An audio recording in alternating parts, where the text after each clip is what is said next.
আপনি আমাকে 1 লক্ষ কেন, আপনি যদি আমাকে 5 লক্ষ টাকাও দেন আমার দোকান আমি আপনাকে বিঠাবু এই 10,000, এই 20,000, এই 30,000, এই 40,000, এই 50,000, 60, 70, 80, 90, এই 1 লক্ষ টাকা, এই যে স্ট্যাম্প, এই যে কলম, এই দোকান আপনি আমার নামে লিখে দেবেন এবং এখন থেকে প্রতি মাসে আপনি 1 লক্ষ টাকা পাবেন।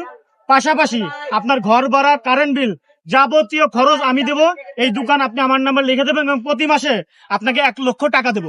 আপনি কি রাজি? না দিব না, আমার দোকানে আমি নিজে বড় করবো, ইনশাল্লাহ আমি বড় করবো, আমার ভাই লাগবে না, আমি কারো আন্ডারে কাজ করবো না, আমার ব্যবসা আমারই থাকবে। মানে আপনার এই এক দোকানে 1 লক্ষ টাকা প্রতি মাসে দিব, তারপরও আপনি দিবেন না? আমি দিব না, আমার আপনার আন্ডারে কেন হবে, আমার ব্যবসা আমার থাকবে, আমার ব্যবসা আমি বড় করবো, আমি কারো আন্ডারে দোকান করবো না। অফার আপনি ফেরত দেবেন? আমার ব্যবসা আমি একদিন